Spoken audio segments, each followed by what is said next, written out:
Bonjour, bon après-midi ou bonsoir, quelle que soit l'heure à laquelle vous allez tomber sur la vidéo. Alors, vous êtes la bienvenue à ces quelques minutes de partage. Dernièrement, il y a eu une interruption, je suis vraiment désolée. Alors, je devais juste souligner la dernière fois où je parlais du sang qui symbolise les sacrifices. Nous sommes dans ma troisième série de partage intitulée « Le sang précieux de Jésus ». Alors, dans le sang qui symbolise les sacrifices, ce qui était bon à savoir, c'est que ces sacrifices perpétrés étaient limités. Pourquoi? Parce qu'ils devaient être offerts continuellement. Ces sacrifices étaient limités. Pourquoi? Parce que les sacrificateurs eux-mêmes qui offraient les sacrifices étaient imparfaits.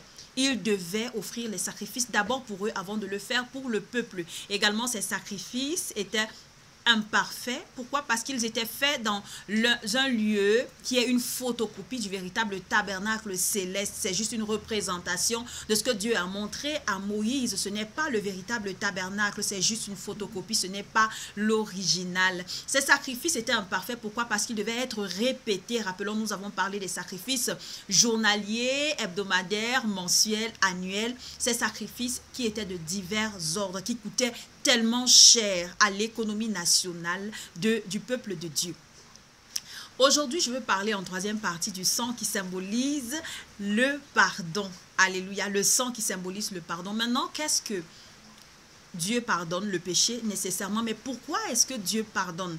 Pourquoi est-ce que Dieu choisit de pardonner? Certainement pas parce que nous aurions commis des actes de justice. Rappelons-nous dans Ésaïe 64, je pense que c'est le verset 5, le prophète Ésaïe était en train de confesser devant la face de l'Éternel les péchés de son peuple. Et il était en train de dire, le prophète Ésaïe était en train de dire, nous sommes comme des impurs et toute notre justice est comme un vêtement souillé. Moi, je pense qu'aucun des êtres humains nés de femmes échappe à cette description. Nous sommes tous coupables, nous sommes tous répondants à cette description. D'ailleurs, il continue en disant que nous sommes tous flétris comme une feuille et nos crimes nous emportent comme le vent. Également dans Jérémie 2, le verset 22, c'est l'Éternel qui est en train de s'adresser à son peuple par l'intermédiaire de son prophète Jérémie. Et qu'est-ce que Dieu est en train de dire dans Jérémie 2, le verset 22? Il dit, quand tu te laverais avec du nitre, quand tu emploierais beaucoup de potasse, ton iniquité resterait marquée devant moi, dit le Seigneur l'Éternel.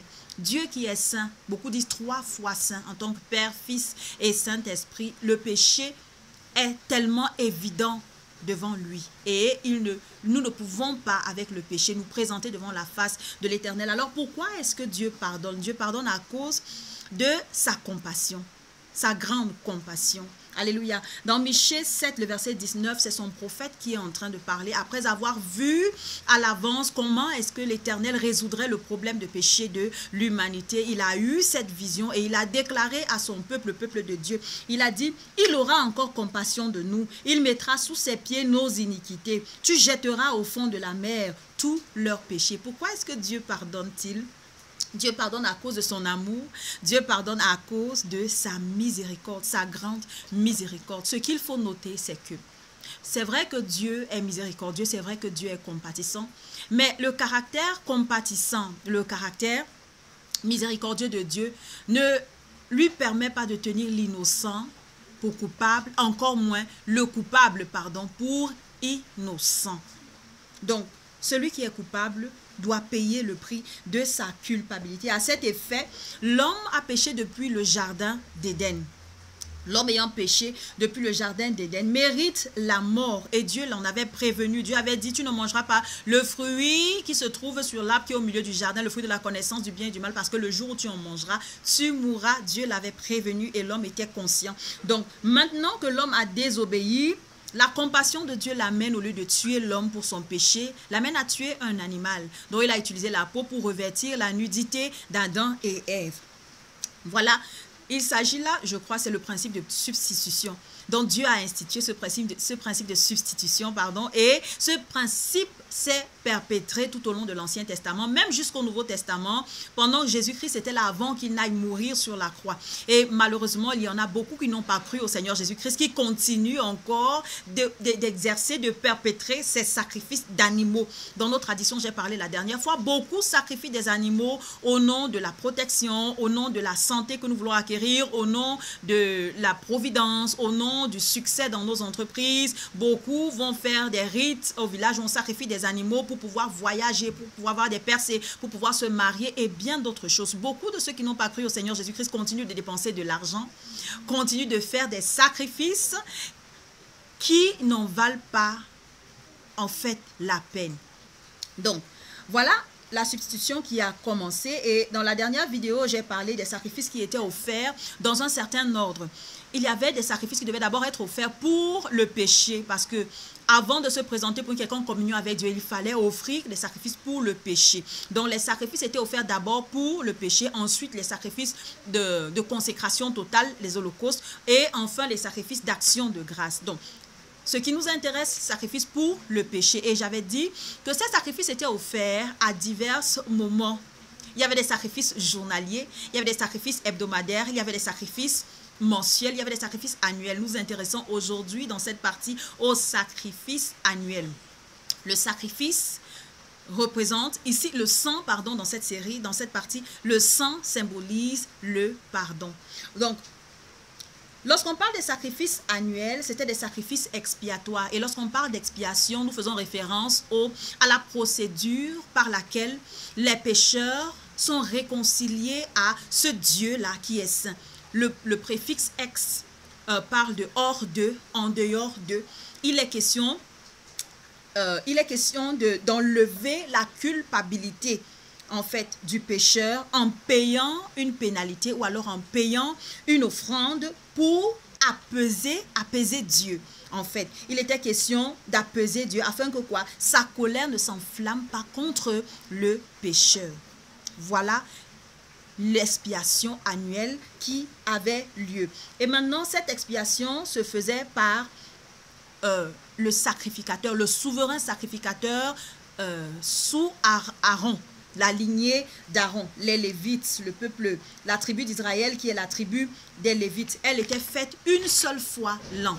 Maintenant, il y a plusieurs passages qui décrivent le sacrifice expiatoire qui avait lieu annuellement. Je veux me concentrer uniquement sur Lévitique, le chapitre 16. Vous pouvez le lire de fond en comble pour mieux comprendre de quoi il est question lorsqu'on parle de sacrifice expiatoire.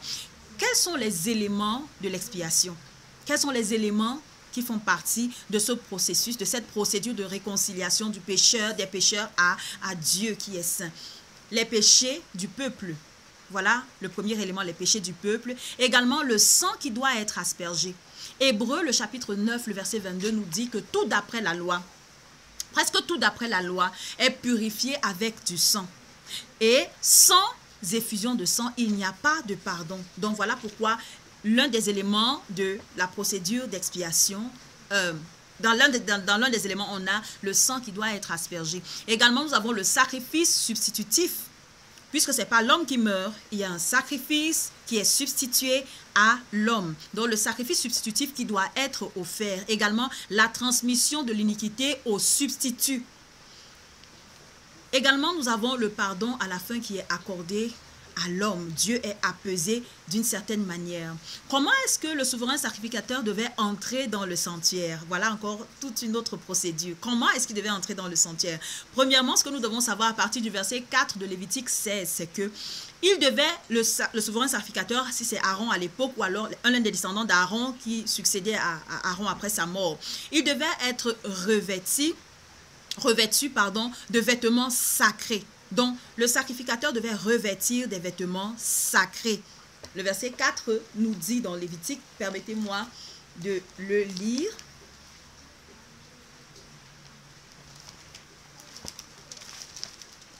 Dans le verset 4 dit, « Il se revêtira de la tunique sacrée de lin et portera sur son corps des caleçons de lin. Il se ceindra d'une ceinture de lin et il se couvrira la tête d'une tiare de lin. Ce sont les vêtements sacrés dont il se revêtira après avoir lavé son corps dans l'eau. » Donc, avant toute procédure, quel que soit le vêtement qu'il portait, il devait d'abord l'enlever, se laver dans de l'eau et puis revêtir ses vêtements pour la cérémonie, ses vêtements sacrés. Également, le sacrificateur devait se munir de son sacrifice personnel. Il devait se munir de son sacrifice personnel et celui de sa maison, celui de sa famille. Il s'agissait d'un jeune taureau pour le sacrifice expiatoire. Et puis, par la suite, il devait offrir un bélier pour le sacrifice de consécration totale ou alors l'holocauste.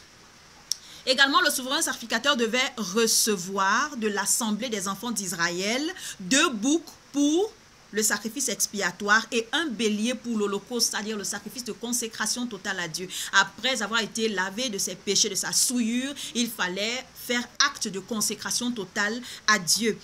Après avoir offert son taureau expiatoire, le sacrificateur devait placer les 2 boucs du peuple à l'entrée de la tente d'assignation devant l'Éternel. Ensuite, il devait jeter le sort sur les 2 boucs. Un sort devait être jeté pour l'Éternel sur l'un des boucs et l'autre sort pour Azazel, ce qu'on appelle généralement bouc émissaire. Celui sur lequel le sort pour l'Éternel sera tombé sera offert en sacrifice d'expiation et l'autre sera placé vivant devant l'Éternel. Au verset 12, il nous est dit que le souverain sacrificateur devait porter au-delà du voile, dans le lieu très saint, porter au-delà du voile un brasier plein de charbon ardent de dessus l'autel et 2 poignées de parfum odoriférant en poudre. Pour que le souverain sacrificateur ne soit pas frappé de mort, qu'est-ce qu'il devait faire? Il devait mettre le parfum sur le feu devant l'Éternel afin que la nuée du parfum couvre le propitiatoire. Le verset 14 nous dit qu'il devait faire l'aspersion du sang du taureau qu'il devait offrir pour lui, sa maison, 7 fois avec son doigt sur et au-devant du propitiatoire, en direction de l'Est, pas en direction de l'Ouest, du Nord, du Sud, en direction de l'Est, l'Orient. C'était précis. Si il faisait une petite erreur, il était frappé. Oh, la grâce de Dieu. C'est important de comprendre ces choses pour pouvoir mesurer et voir combien est-ce que Dieu nous a fait grâce. Donc, c'est dommage pour ceux qui continuent à se livrer à ces sacrifices d'animaux.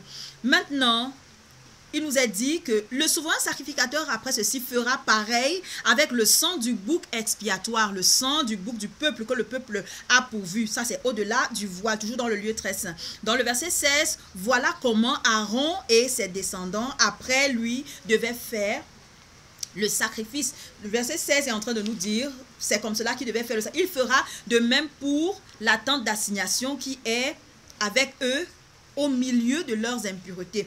Verset 17, il n'y aura personne dans la tente d'assignation lorsqu'il entrera pour faire l'expiation dans le sanctuaire. Je nous ai dit, une corde lui était attachée aux pieds ou autour des reins. S'il fait une erreur et que le peuple attend à l'extérieur longtemps, on ne le voit pas. On va certainement, si la cloche ne sonne pas, pour signifier qu'il a réussi son opération, on va simplement tirer son cadavre à l'extérieur. Donc, jusqu'à ce qu'il en sorte, jusqu'à ce que le souverain sacrificateur sorte du lieu très saint, il fera l'expiation pour lui, pour sa maison, pour toute l'assemblée d'Israël. En sortant, il ira vers l'autel. C'est pas fini, la procédure continue. En sortant, il ira vers l'autel qui est devant l'Éternel et il fera l'expiation sur l'autel. Il prendra du sang du taureau et du bouc. Et il en mettra sur les cornes de l'autel tout autour. Il fera avec son doigt 7 fois l'aspersion du sang sur l'autel et il le purifiera et le sanctifiera à cause des impuretés des enfants d'Israël. Lorsqu'il aura achevé de faire l'expiation pour le sanctuaire, pour la tente d'assignation et pour l'autel, il fera approcher le bouc vivant. Vous savez, le bouc sur lequel est tombé le sort Azazel. Il fera approcher le bouc vivant. Le verset 21, Aaron posera ses 2 mains sur la tête du bouc vivant. La procédure est toujours en marche. Aaron posera ses 2 mains sur la tête du bouc vivant et il confessera sur lui, ce bouc vivant, toutes les iniquités des enfants d'Israël et toutes les transgressions par lesquelles ils ont péché. Il les mettra sur la tête du bouc, puis il le chassera dans le désert à l'aide d'un homme qui aura cette charge, dont le bouc emportera sur lui toutes leurs iniquités dans une terre désolée. Il sera chassé dans le désert.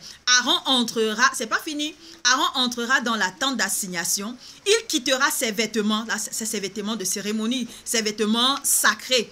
Donc il quittera ses vêtements de lin et de lin, pardon, qu'il avait mis en entrant dans le sanctuaire, et il les déposera là. Il lavera son corps avec de l'eau dans un lieu saint et reprendra ses vêtements. Puis il sortira, offrira son holocauste et l'holocauste du peuple. Ça, c'est le sacrifice de consécration, le bélier, son holocauste, l'holocauste du peuple, et fera l'expiation pour lui et pour le peuple. Il brûlera sur l'autel la graisse de la victime expiatoire, ainsi de suite, ainsi de suite. Et en allant au verset 29, nous découvrirons la période à laquelle le sacrifice expiatoire annuel avait lieu. Le verset 29 nous dit, c'est ici pour vous une loi perpétuelle au 7e mois. Le 10e jour du mois, vous humilierez vos âmes, vous ne ferez aucun ouvrage, ni l'indigène, ni l'étranger qui séjourne au milieu de vous. Alors nous pouvons voir la difficulté, nous pouvons voir la précision, au détail près, tout ce qui devait être minutieusement servi. Nous parlons aujourd'hui du sang qui symbolise le pardon. Regardons tout ce que le souverain sacrificateur devait mettre sur pied pour être sûr de faire l'aspersion, pour qu'il y ait une sorte de réconciliation, d'apaisement de Dieu, pour que sa colère ne s'enflamme pas sur son peuple. C'était vraiment difficile. Pendant que j'écoute, pendant que je lis, c'est tellement d'abord fatigant à écouter. Je ne sais pas pour vous. Alors, lorsqu'on parle du sang, dans l'Ancien Testament, nous sommes en train de nous référer au pardon. Et sans effusion de sang, il n'y a pas de pardon. Il devait avoir effusion de sang. Je vais m'arrêter ici aujourd'hui. Nous parlions des sacrifices d'animaux, le sang qui symbolise le pardon. Et nous avons expliqué comment est-ce que le sacrifice expiatoire se passait. La prochaine fois, pendant que nous allons parler du sang précieux de Jésus-Christ, nous allons découvrir pourquoi est-ce que nous avons plusieurs raisons de demeurer reconnaissant à Dieu, de rester éternellement reconnaissant, fidèle à Dieu pour ce qu'il a fait pour nous au travers de son Fils Jésus-Christ. N'hésite pas à partager la vidéo, aime la vidéo, commente, corrige, ajoute tout ce que tu penses être nécessaire. Si tu ne t'es pas encore abonné à ma chaîne, abonne-toi à ma chaîne s'il te plaît. Reste béni dans le nom puissant de Jésus-Christ. Amen.